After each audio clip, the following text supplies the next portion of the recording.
अनेक वेळा pregnancy confirm झाल्यानंतर घरात आनंदाचे वातावरण असते, पण त्याच वेळी काही प्रश्नही पडतात.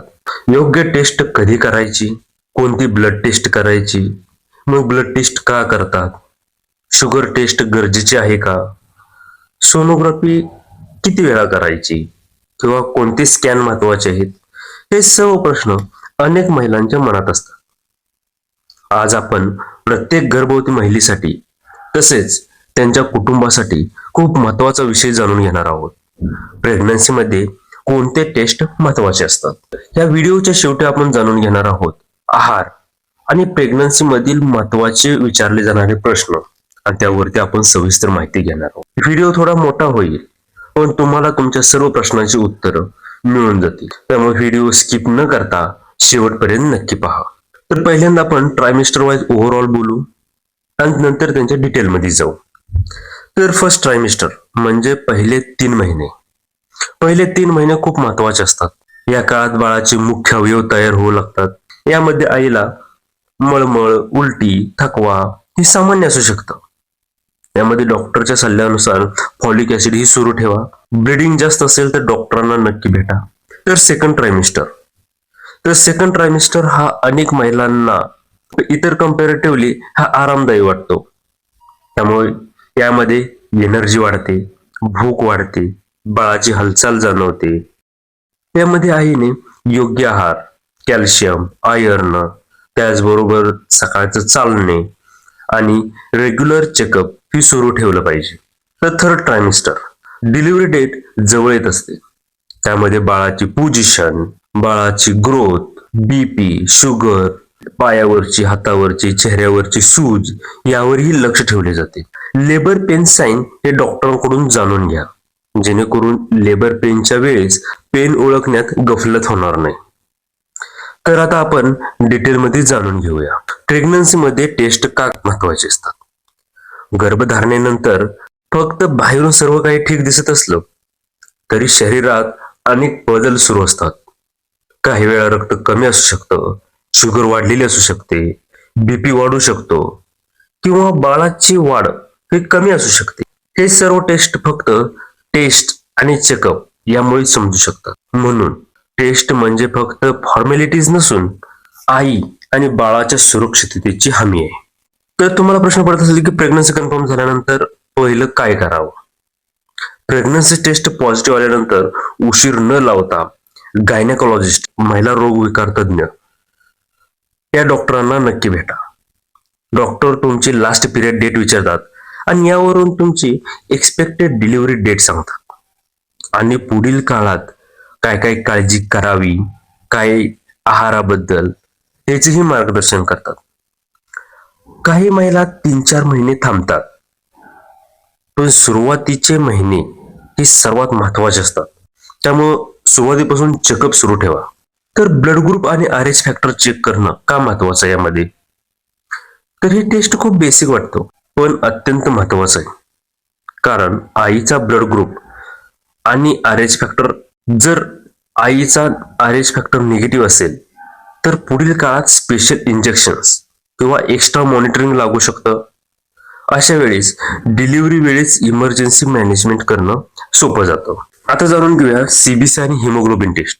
हा टेस्ट शरीरात रक्त किती आहे हे सांगते. अनेक महिलांना प्रेग्नन्सी मध्ये अॅनिमिया म्हणजेच रक्त कमी असण्याची समस्या असते. रक्त कमी असेल तर थकवा, कमजोरी, चक्कर येणे, दम लागणे असे त्रास होऊ शकतात. आईचे रक्त कमी असेल तर बाळावरही परिणाम होऊ शकतो. म्हणून हा टेस्ट आणि आयर्न ट्रीटमेंट ही खूप महत्वाची. यानंतर जाणून घेऊया शुगर टेस्ट. काही महिलांना प्रेग्नन्सीच्या आधी शुगर नसते, पण प्रेग्नन्सी दरम्यान शुगर नक्की वाढू शकते. याला सायंटिफिक भाषेमध्ये गेस्टेशनल डायबिटीस म्हणलं जातं. प्रेग्नन्सी काळात होणारा मधुमेह. जर शुगर जास्त असेल तर बाळाचे वजन प्रमाणापेक्षा जास्त वाढू शकते, डिलिव्हरी कठीण होऊ शकते आणि फ्युचर डायबिटिक रिस्क पण वाढू शकते. त्यामुळं शुगर टेस्ट ही वेळेवर करा. त्यानंतर जाणून घेऊया थायरॉइड टेस्ट. थायरॉइड हार्मोन शरीराच्या मेटाबॉलिझमसाठी अतिशय महत्वाचे असतात आणि प्रेग्नन्सी मध्ये थायरॉइड बिघडल्यास आईला थकवा, वजनामध्ये बदल, मूड चेंजेस होऊ शकतात. बाळाच्या मेंदूच्या विकासासाठी थायरॉइड योग्य असणे अतिशय महत्वाचं आहे. म्हणून बरेचदा डॉक्टर आपल्याला TSH टेस्ट अनेकदा रिकमेंड करतात. TSH म्हणजे थायरॉइड स्टिम्युलेटिंग हार्मोन. या हार्मोनची टेस्ट ही यामध्ये केली जाते. Infection screening taste. प्रेग्नन्सीमध्ये काही इन्फेक्शन टेस्ट केले जातात, जसे की HIV, हेपॅटायटिस B, FIDRL. ही टेस्ट वेळेवर केल्यास आई आणि बाळाची योग्य ट्रीटमेंट प्लॅन करता येते डॉक्टरांना. काही वेळा आईला सिम्पटम नसेल तरी इन्फेक्शन असू शकते, म्हणून हे टेस्टला दुर्लक्ष करू नका. तर पुढचा आहे युरिन टेस्ट.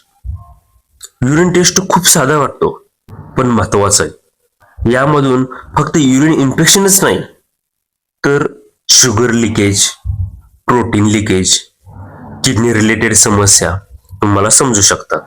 आणि युरिन इन्फेक्शन अनट्रीटेड राहिल्यास, जर यावरती तुम्ही योग्य इलाज नाही केल्यास, तर ताप, बर्निंग कॉम्प्लिकेशन्स हे होऊ शकतात. त्यामुळं युरिन टेस्ट ही यामध्ये महत्वाची आहे. आता आपण जाणून घेऊया स्कॅन बद्दल. तर पहिला आहे अर्ली प्रेग्नन्सी स्कॅन. हा स्कॅन सुरुवातीच्या आठवड्यात केला जातो. यामधून प्रेग्नन्सी योग्य जागी आहे का, युटेरस मध्येच आहे का, आणि त्याचे हार्टबीट आहेत का हे समजते. काही वेळास इक्टोपिक प्रेग्नन्सी सारखी इमर्जन्सी स्थिती पण समजू शकते या स्कॅन मधून. त्याचबरोबर ट्विन प्रेग्नन्सी आहे का, ट्विन्स आहेत का, हेही समजते. तर पुढचा स्कॅन आहे NT स्कॅन. NT स्कॅन हा साधारणतः 11 ते 14 आठवड्याच्या मध्ये केला जातो. यामध्ये काही जेनेटिक कंडिशन रिस्क स्क्रीनिंग साठी हा उपयोगी ठरतो. यामध्ये डॉक्टर वय, इतिहास आणि गरजेनुसार रिकमेंड करतात. त्यामुळे NT स्कॅन चुकवू नका. यानंतर येतो अॅनोमली स्कॅन. हा प्रेग्नन्सी मधील सर्वात महत्वाचा स्कॅन पैकी एक आहे. 18 ते 22 आठवड्यात हा केला जातो. यामध्ये प्रामुख्यतः बाळाचे हात, पाय, हृदय, किडनी, मेंदू आणि इतर अवयव नीट विकसित होत आहेत का हेही पाहिले जातं. त्यामुळे हा स्कॅन स्किप करू नका. Growth scan. एक्सपेक्टेड डेटच्या पुढे प्रेग्नन्सी गेल्यावर हा स्कॅन केला जातो. यामध्ये बाळाचे वजन, वाढ, पाणी आणि बाळाच्या नाळेची पोझिशन, त्याचबरोबर रक्ताचा फ्लो हे पाहिले जाते. जर बाळाची वाढ कमी असेल तर डॉक्टर नक्कीच एक्स्ट्रा केअर सांगू शकतात. त्यानंतर येतात टेस्ट. Glucose tolerance test. ही एक शुगर टेस्ट आहे, पण विशेष पद्धतीने केली जाते. यामध्ये मॉर्निंग शुगर घेतली जाते. 8 ते 12 तास उपाशी राहिल्यानंतर सकाळी न काय खाता ब्लड सॅम्पल घेतलं जातं. त्यानंतर 75 ते 100 ग्रॅम हे ग्लुकोज सोल्युशन दिलं जातं.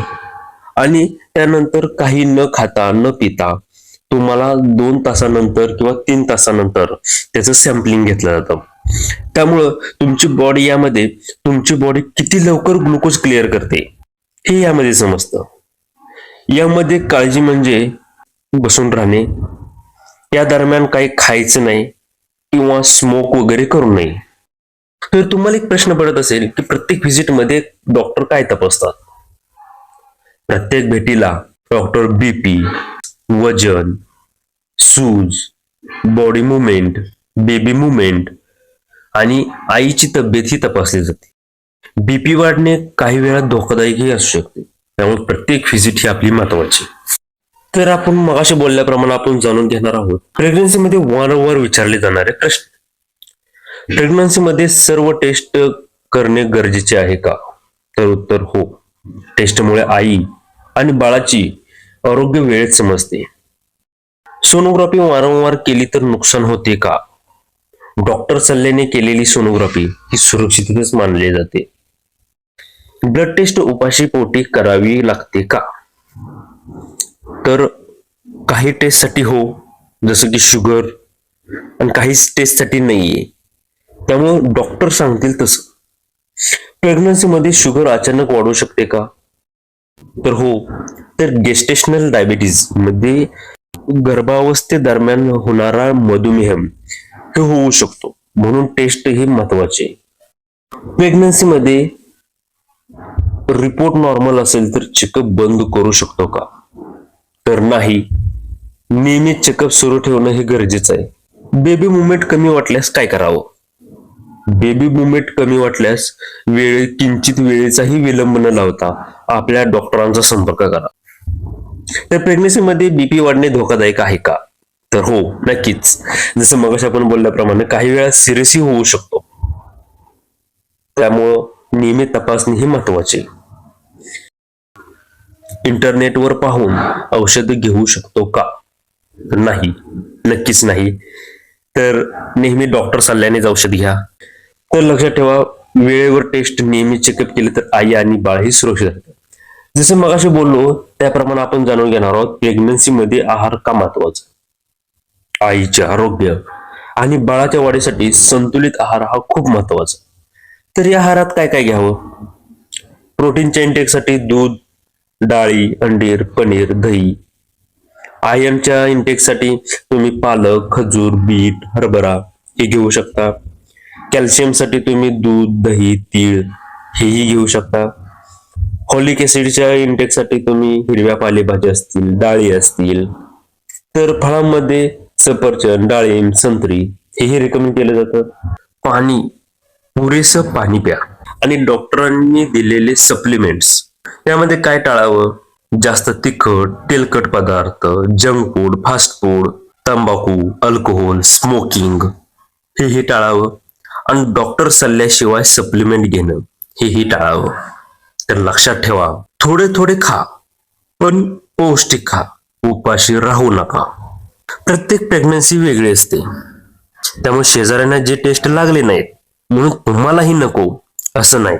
डॉक्टर तुमच्या कंडिशन्स नुसार टेस्ट सांगतात. त्यामुळं डॉक्टरांनी सांगितलं पण तुम्ही स्वतःच्या मनाने स्कॅन करणं नाही, किंवा गावाकडे कोणीतरी सांगितलं की असलं आम्हाला काही सांगितलं नव्हतं की तुम्हालाच फक्त हे टेस्ट आहेत.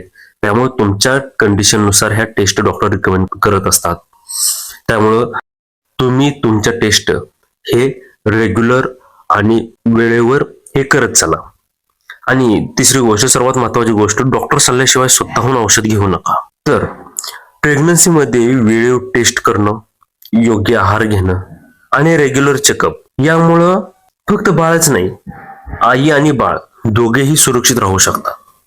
ही माहिती उपयुक्त वाटली असेल तर व्हिडिओला नक्की लाईक करा. आणि अशाच माहितीपूर्ण व्हिडिओसाठी आपल्या RX आरोग्य मित्र म्हणजे आरोग्य मित्र फार्मासिस्ट या मराठी युट्यूब चॅनलसाठी तुम्ही नक्की जोडलेले राहा, कनेक्टेड राहा. तुमचे काही प्रश्न असतील तर कमेंटमध्ये नक्की विचारा. स्वतःची काळजी घ्या. धन्यवाद.